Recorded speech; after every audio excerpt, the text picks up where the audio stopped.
Question is it as good as my Engine Pro?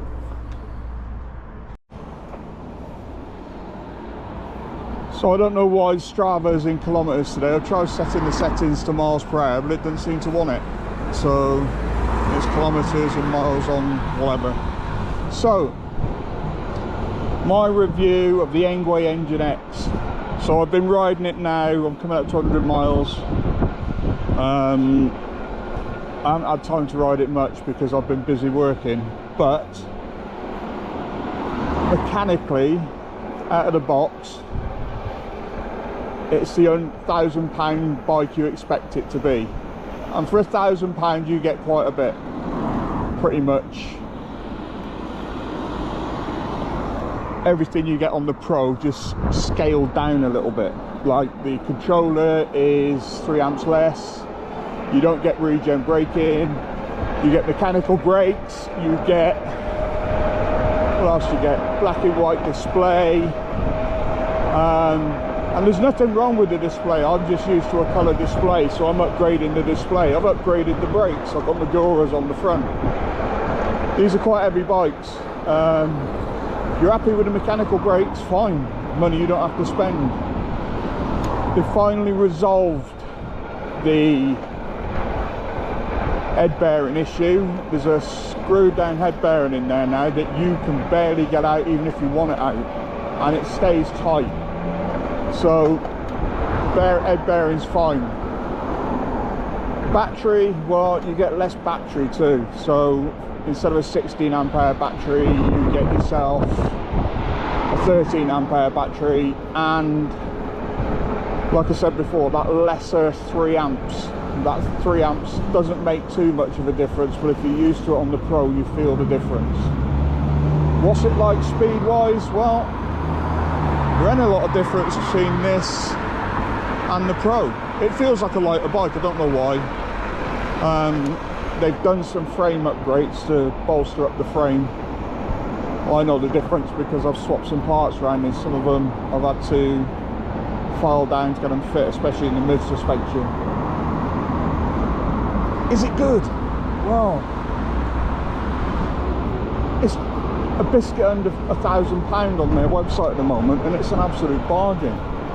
If you have a look around at what's out there for the money, you're not going to beat this. And this is me saying about Engwe after all the problems I have with them. It's a good bike, and I can't argue that it's not a good bike.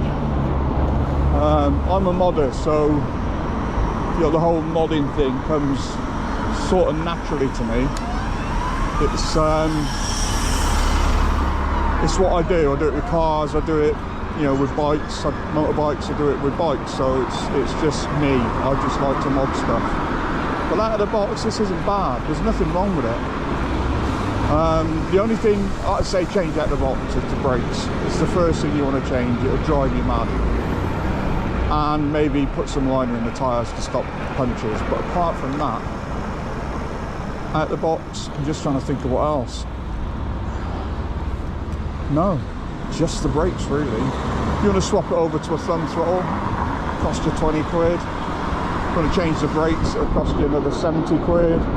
You want another different light to it, that'll probably cost you another 40 quid. If you want to change the tyres like I do, then you're into another 80 quid, 70, 80 quid. You can mod it to what you want it to be, and that's the great thing about this bike. It's not rubbish out the box. But then the other thing you have to remember is it's also not brilliant. It's not the best bike in the world, but I've got a friend that has an ENTB. It cost him £11,000. He uses it once a fortnight over the spring and the summer, and maybe a bit into the autumn, so probably about 6 months of the year. Then it gets bushed away again. I don't even think he enjoys having it. I think it's just, I spent all this money on this bike, and it's just like, I've got to use it now. I use these every day. You know, I've done 2,000 plus miles on my Pro. I'm probably into around about 800 miles on my M20. And I've enjoyed modding them. So what's the breakdown? Well, is it better than the Pro? No. You're getting a bit less for your money with the X. You're not getting the power. It's not the same bike. You can feel it's not the same bike, but like I said, it does feel lighter. It's a cracking bike in its own right. And the biggest bonus, get pulled over in the UK, it's street legal. It says 250 watts on that motor. It's got a CE mark on the back of the frame. So police don't check the speed what these can do. I mean, they're not gonna, even if they do pull you over. I was talking to somebody in the centre of Wakefield the other day who was on a saw on with a face mask on, and I said, have you ever been pulled over? And he said, no. He doesn't have the pedals. He's got a 72 volt bike and it's no pedals. And he said, I've never been pulled over. And I said, how long have you been riding it? He said, 2 years. 2 years. They're not bothered about us. So in that respect, do you need to, well, it also depends on where you live.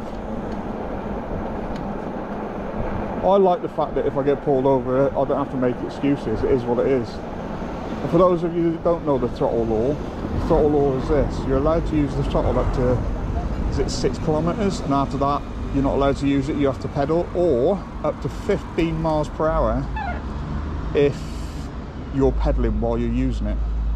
I just use it to flick on to get me power up hills when I'm from a standing stop.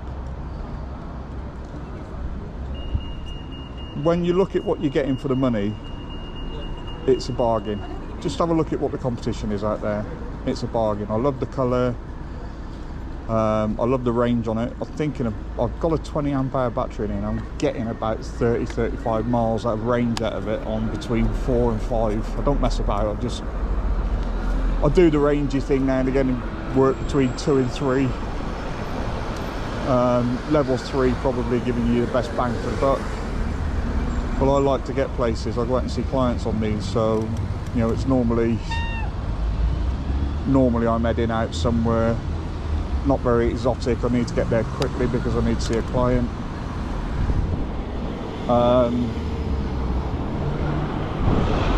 Yeah, it's a cracking thing. It does what it says on the tin. I decided to do this in an urban environment so you can see how people get to ride them around, not like most of the reviewers that review them out in the countryside or on mountain trails. This isn't a bike for mountain trails to be honest. It's got full suspension, but you won't want to really take it anywhere exotic.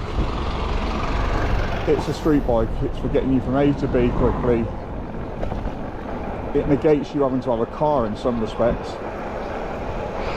So the next mods I've got coming up for this is I've got a 30 ampere rack battery coming, which will be going on the back, giving me approximately 50 amperes of range. And then I'm going to modify the rack. These are the penises you've got to put up with. I'm going to modify the rack so I can have a rack bag on the top that I can put a battery in. So in total I'll be carrying another 16 ampere battery, and that giving me a range of 66 amperes, which is more than the Anioki on a lighter bike. So I'll be interested to see what range I can get on this. I mean, it's a 48 volt, not a 52 volt, but that won't really matter. I'm pretty sure on throttle alone I should be able to do between 90 and 100 miles doing the math.